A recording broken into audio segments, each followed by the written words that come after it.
Hello, my friends. Welcome to another episode of Deep True Crime.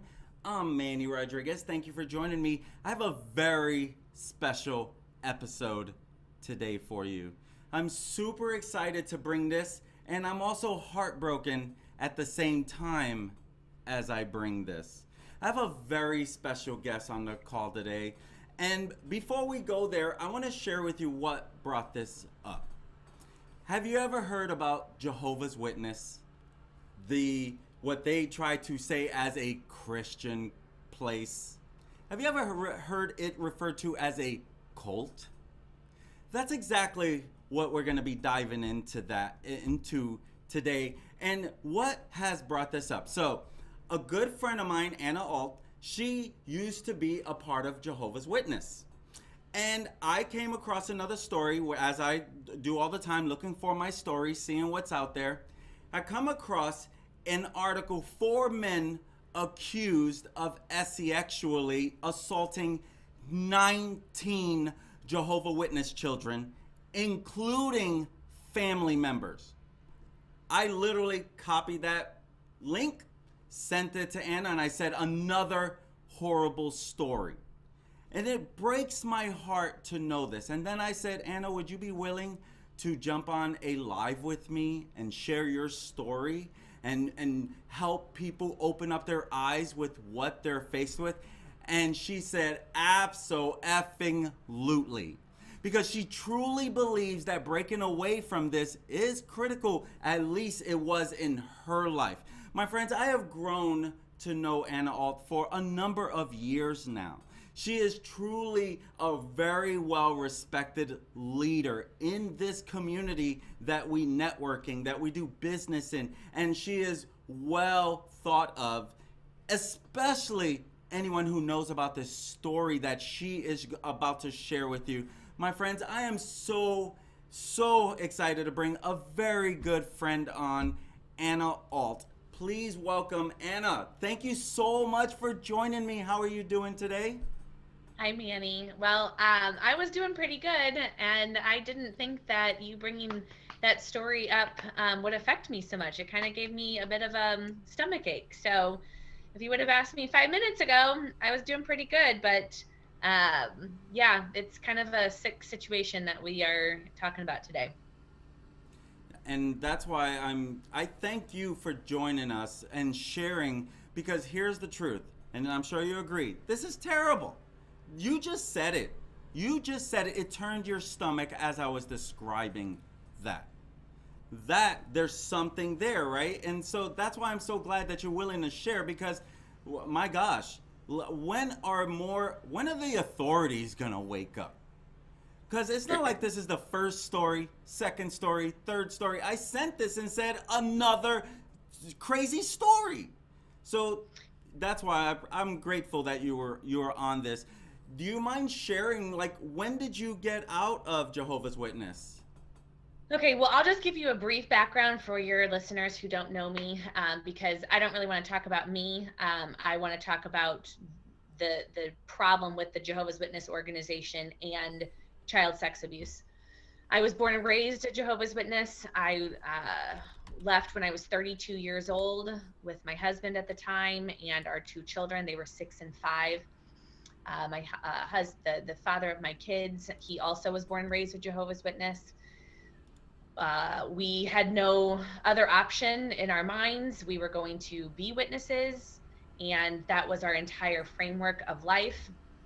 Friends, family, business associates. And to be honest, I tell people a lot, the father of my kids, that he really believed the Jehovah's Witness rhetoric. But for me, from a young age, as long as I can remember, I never really quite believed. But I knew that there was no better choice. So I stuck with it.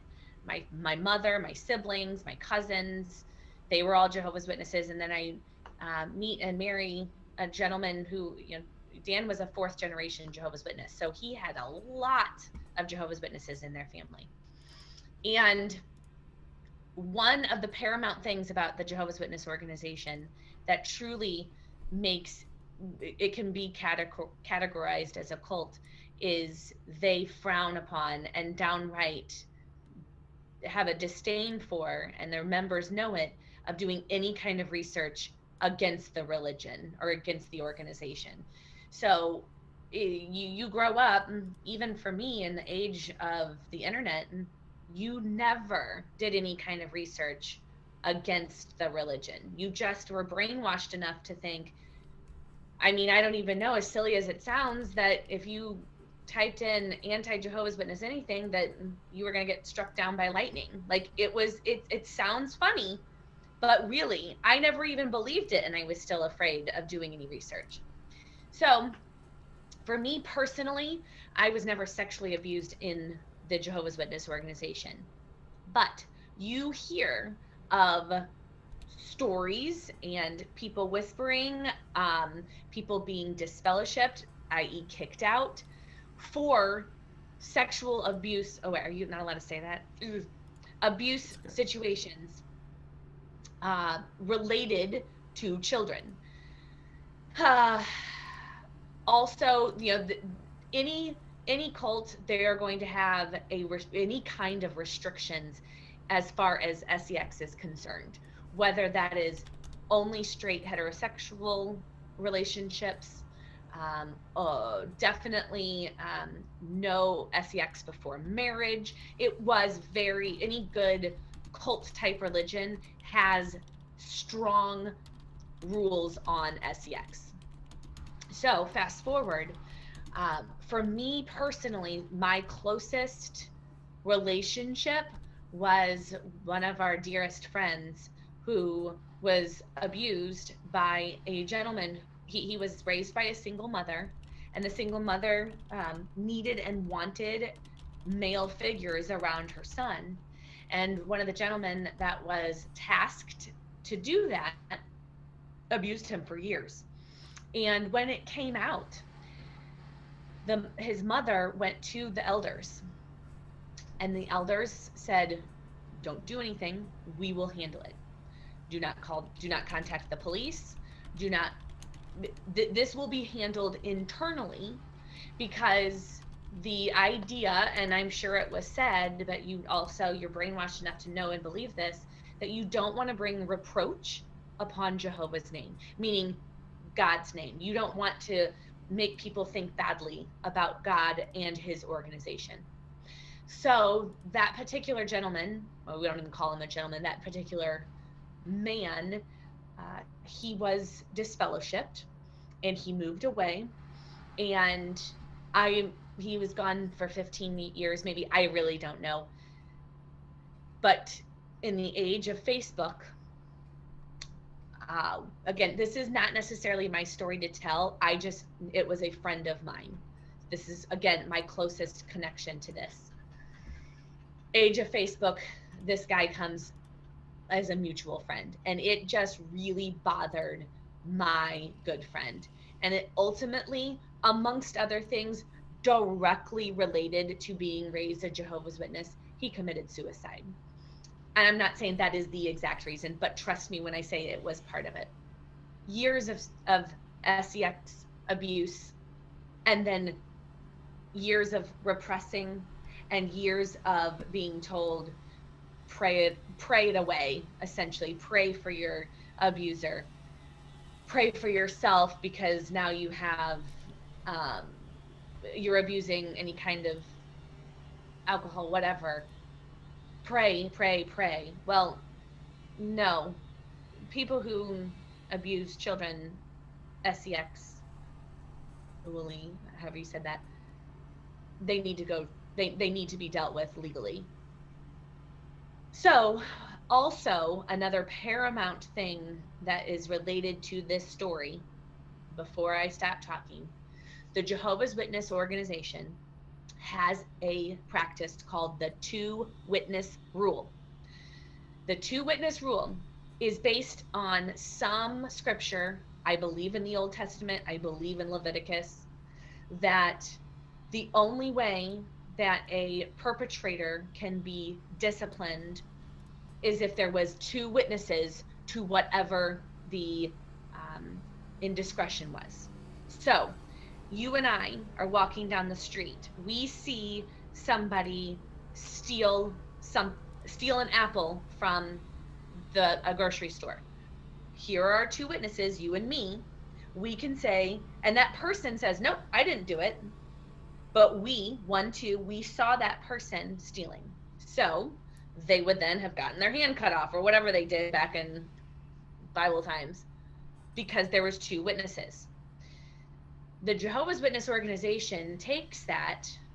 Their twist on it is that it's safe for people. It makes it so nobody can maliciously attack another person and lie and say so and so did this to me, so and so stole $1,000 from me, and this person says no, I didn't. Well, there was no two witnesses to it. Then in the case of abuse, they will say, well, let's say a child comes to their parent and says so and so touched me inappropriately, and they're in the Jehovah's Witness organization. You go, you tell the elders, and that particular person says no, I didn't, and the child says yes, you did. Well, there was no other witness to the abuse, so then they have to say, oh well, it's the kid's word against this other person. There weren't two witnesses. There's nothing we can do about it.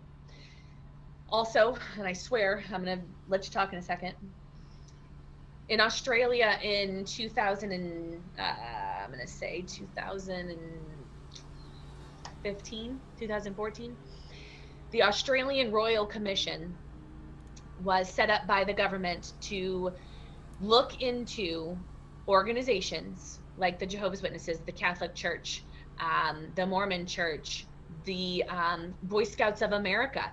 I mean, it didn't have to be just religious, it was organizations. And their handling of child sex abuse cases. It's been many years, and I haven't really thought about it in a long time, but I believe there was 1,200 cases that was brought to the Australian Royal Commission back in 2014. It is a worldwide issue with the Jehovah's Witnesses. Now, we're going to come to what you are pulling up on the True Crime Daily. So, I think I gave you a baseline enough about my life, about my views on the Jehovah's Witnesses. What else you got for me? I love it. This floor is yours, Anna. This is really about your message to help other people. And you probably already know what I really want you to share as well, because this really touched my heart when I heard your Reddit story. Reddit is a well-known forum.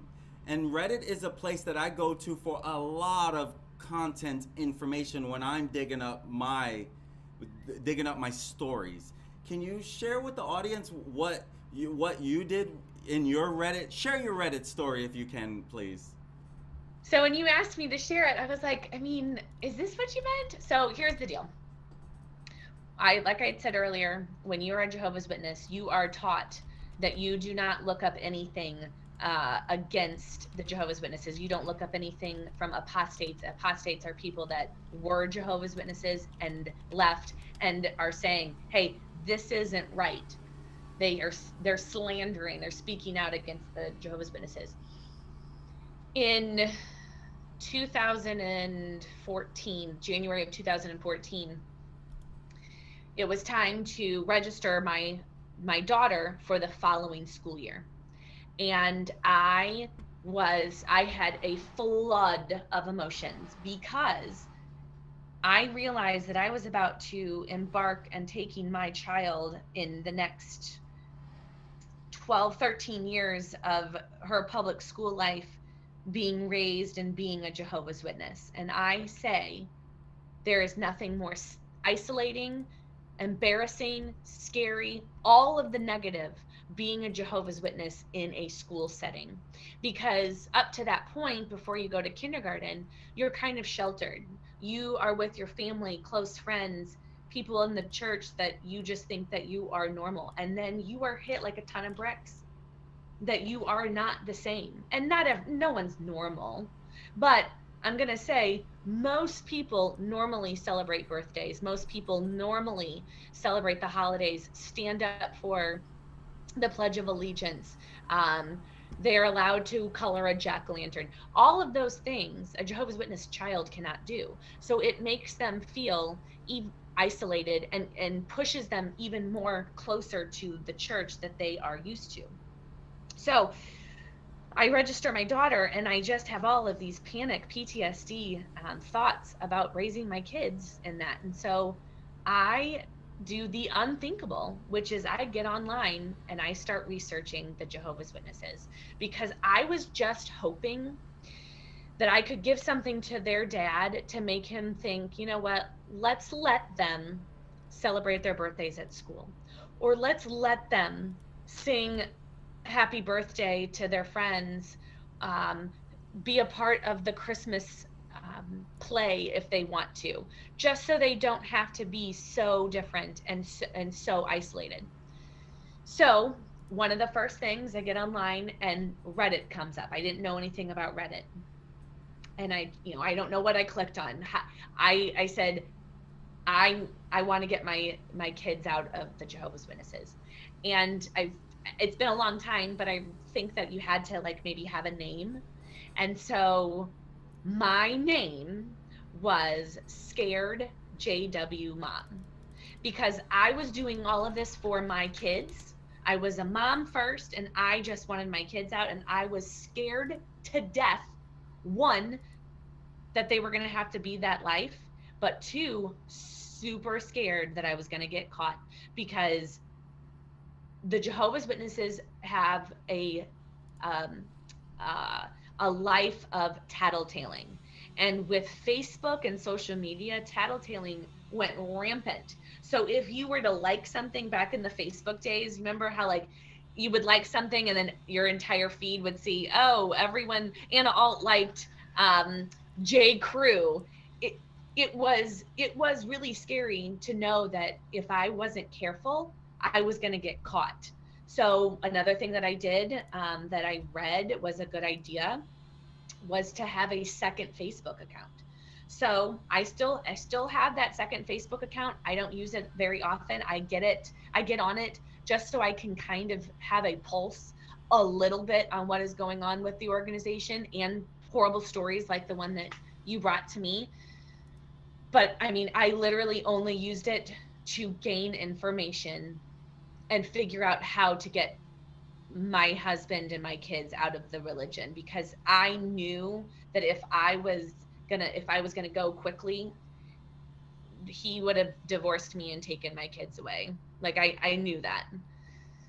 So does that answer what you Oh wanted me yes, to say? yes. Oh my gosh, thank you so much for sharing. So when someone when someone says I'm ready to do this, what is like when you? It's almost like, okay. Forgive me if I'm wrong on how I see it, but it almost seems like now you had to get used to society.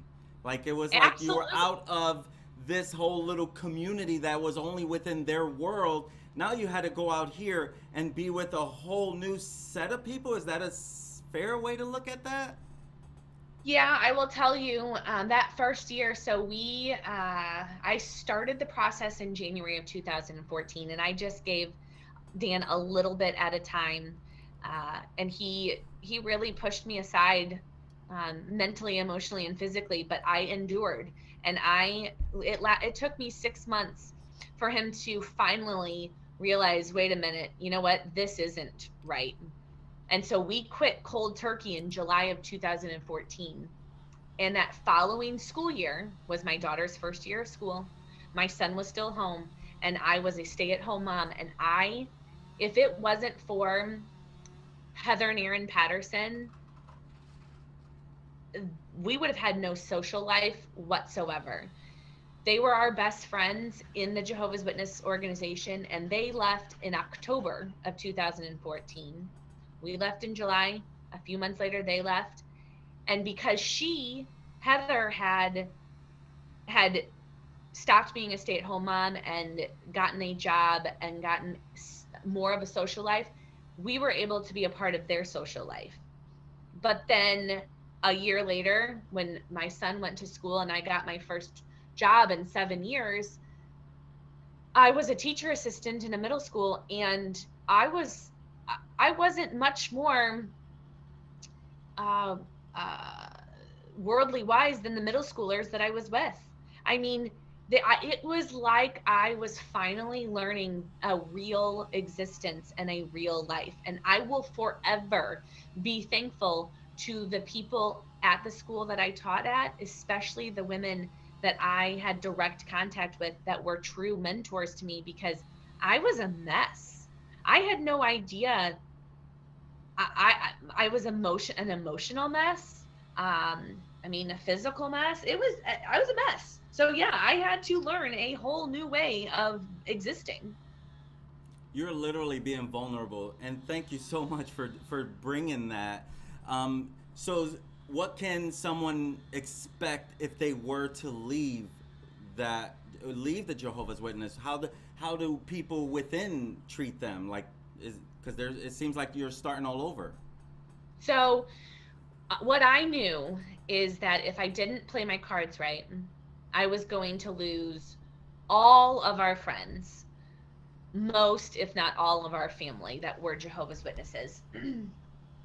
Long spoiler alert, we did lose all of them. My siblings and my mother, they do not speak to me. They chose the religion, or they chose Jehovah over me, which, you know, I've come a long way with therapy and just understanding people. I my mother, she does not know any better. The people that, you know, really believe that religion and that faith, I'm not. Who am I to take it away from them? With that being said, I would not change any of it. I am so happy with where I am today. It is really difficult not having family, not having any kind of, you know, like when I need a recipe from my mother, I can't ask her. So, my advice is, it is going to be rough, and it is going to feel really isolating. But if you keep pushing through, you leaving a high control religion slash cult is going to be the hardest thing you've ever done. And you are going to come out on the other side with so much more life experience, mental mental gymnastics that you've had to overcome. You have a up on the rest of the world that have gone kind of just skirted through life. It has made me be such a strong person.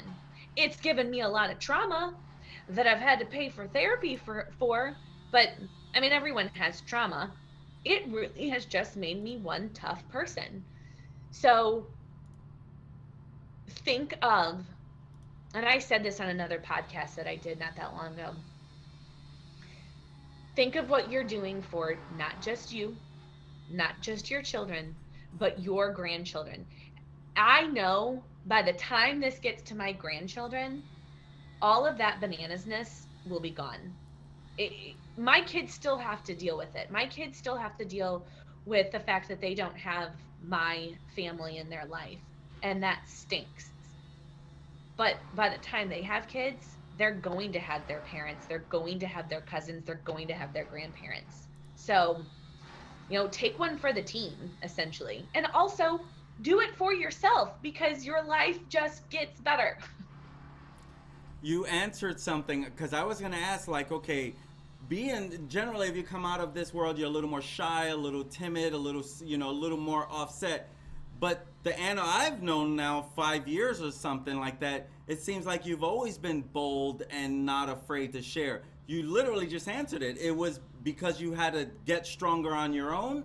Is that fair to say? You had to just fight through it? Here's the thing. I mean, yes, that has something to do with it, but I've always been pretty bold, and I joke all the time, you know, when I was a Jehovah's Witness, I never really fit in. So any Jehovah's Witnesses that are watching right now, they're probably not surprised that I ended up not being a Jehovah's Witness, to be completely fair. Like, I it never felt right to me. And, I was a shell of the person that I am now. And so it really affected me. It made me act in ways that, people were like, ooh, Anna's a little much. Um, everyone is different, but it definitely made me more of who I am. And I've accepted my weirdness. I've accepted my quirks. And, people like you like my weirdness. So someone was asking online, do you go to church? Do you go to a church now? Okay. So this question often comes up. Uh, so I said earlier, I remember never believing any of it. And I remember distinctly at the age of 5 praying, but saying, I don't think that you are real, but just in case, please spare us from dying at Armageddon. Please take care of my friends and family, what the heck ever it was. So when throughout being a Jehovah's Witness, I didn't use this term because I didn't really know what it meant. And also, you're not allowed to say this. And then I left. I considered myself agnostic because I did not have a faith. I didn't know what kind of faith was possible. And I knew that I wasn't smart enough to say that there wasn't a God or there wasn't a higher power. So I would never say I was an atheist. I didn't say I was a believer. So agnostic sat well with me. And things have happened since March of 2020 that are, for me, that I know without a doubt now there is a higher power. And I don't know what that higher power looks like for sure. I don't know if it's a monotheistic God. I don't know if it's Mother Nature. I don't know if it's Buddha or karma or whatever it is. But I have a strong faith. And I've been going through a whole lot of not so great stuff. Like, my life has never been better. I'm the happiest I've ever been. With that being said, I've got some not so great things that I've been dealing with. And as cliche as it sounds, the power of prayer and the things that people have taken care of me and prayed for me, and I've prayed for myself, and I prayed for my kids, and I prayed for the people that I love, it really works. And Carissa Figgins is a friend of mine, and she's been along my faith journey for years. She happened to invite me to a Zoom link a couple weeks ago for her church because she was presenting. She's like the community engagement person for her church. And as I was sitting in Florida, I decided to get on, and I was like, who is this Anna Alt that all of a sudden has this faith and praise and is sitting in Florida on a Zoom for church? So to answer that question very long way, I don't have a church right now. I am not opposed to having a church. I know there is a difference between religion and faith and having a church. So the short answer is no. The long answer is what I just said. That's awesome. We're getting some great comments in. Anna, thank you again. So I got a question. I'm not too familiar with the Watchtower magazine or content that they put out. Is that specifically to Jehovah's Witness, or are they trying to recruit you into Jehovah's Witness? So I haven't been there since 2014. It has drastically changed since I was a Jehovah's Witness, especially growing up. When I say drastically, I mean COVID time kind of messed things up. But so I'm going to say from my experience, the Jehovah's Witnesses started out as a Bible study group. They became a publishing company. So it's the Watchtower publication. I don't know. I can't even remember. There is the Organization of Jehovah's Witnesses, the Watchtower organization. They're all synonymous. But the Jehovah's Witnesses are a humongous printing company. They have all kinds of books that their congregants read all over the world. So I think there's 7 million. The last time I heard, there's 7 million Jehovah's Witnesses worldwide. So the books are for their members, and they are also for recruiting purposes. Most people know of the Watchtower and Awake. They are two different magazines that generally are given out together by Jehovah's Witnesses, going door to door in the ministry. So you grew up in Brooklyn, right? In the Bronx, right? Little Vol. Okay. Do you remember when you were growing up, Jehovah's Witnesses coming to your guys' door? I was about to share a story with you. Okay, well, hold that thought. So the Jehovah's Witnesses are ingrained in New York City. So anyone that I've ever met that's in New York City, they are well aware of Jehovah's Witnesses. As it goes out to the coasts, cities probably have a little bit more, but you know what? Rural communities have Jehovah's Witness congregations too. Everyone knows, and in media, in TVs, in movies, people make fun of Jehovah's Witnesses. Knock, knock, knock. And you know, the joke during COVID was the only way to get rid of Jehovah's Witnesses is to say you have COVID, whatever it was, because that's what Jehovah's Witnesses do. They go door to door and they give out their literature, like the Watchtower and Awake. So the Watchtower is for its members, but it is also for getting people interested. Is that fair? Yes, it is. And as we were on this call, I was reminded of my senior year in high school. And you're right, they were very well known for coming to the door. You see a lot of memes out there about like how to hide from it, right? And Yep. I literally remember I started letting 2 of them in. And they would start coming week after week, and I'm like, nope, not interested in joining because I'm, going to pursue baseball. I really, to me, I just knew them as the people that kept coming to the door. And one day, my aunt came home when they were there. She was not happy. And when they left, she kind of was like, don't let them back in here. You're not going to go. And I grew up being told I was Catholic. To me, if you've never been baptized in a Catholic church, how can you really be a Catholic? So for Jehovah's Witness, my thought process was they were all into God.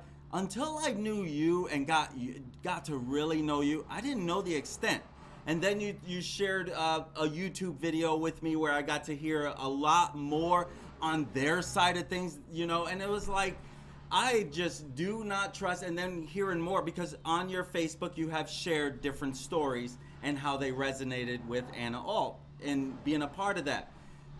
Knowing your story has opened it up. And then when I hear things like this, 4 men accused of such heinous acts, and to know that it happens again and again, just like Brian Green just shared, it's hard to imagine these things are happening in a building right down the street. And here's the truth, we hear that all too much. Until more people speak up, speak out, and really try to help these kids, it's just going to be a circling effect. Because sexually abusing, you never get over that. You never, ever get over that. No matter how great you may seem, that stuff stays with you. Anyway, so as we wrap this up, I want to say, Anna, I've got to know you for years. So to me, I know that you had to go through some take one for the team. I like the way you put that, by the way. I'm glad you took one for the team. Otherwise, I would have never met you. I've grown to adore you, love you, and truly believe in who you are. And seeing your transformation over the last 2 years. Like, wow. I'm a true believer. You never stop investing in yourself. Thank you for never stop investing in yourself and the way you pour into other people as a leader. We all have grown to share. I see it in the group that you have single-handedly grew just by who you are. I'm sure the founders won't like me saying that, but it is the truth, right? And you know, those are fighting words with me, Manny. Our for those of you who are watching and have watched Manny, we have the group he's talking about is a wonderful group of people that I call them the island of misfit toys. We all kind of came from different walks of life, and we have built each other up. We are a family, and it is I am a really good leader, absolutely, but I could not do it without the people in the room, including my right hand man, Manny Rodriguez. Well, I appreciate that. Anna, thank you so much. Thank you for working with the time. I know you got a big day with the kids, and that's one thing I've loved to watch you shine is your motherhood. You are teaching those kids so well. Kudos on that, because just being a parent is hard, you know. So this is Anna Alt. You've gotten a chance to really hear her story from escaping the J-Dub cult. And she is truly someone that I'm sure you're going to hear more of. We've talked about that book you should consider writing. Maybe we do need to get a ghostwriter, right? So I appreciate you getting on here, being vulnerable, sharing with the audience, and you can tell they are still commenting. So great job on what you have done in your world. Thank you for coming on here and sharing the word so that we can grow in this world. And my friends, it takes a team to step up, speak out to end child abuse. You have heard from Anna Alt, great person and leader in the community. And obviously now you know the Anna Alt story. Thank you so much for joining, Anna. And I look forward to seeing you in a couple days. All right. Bye, everybody. Bye, Manny. Thank you.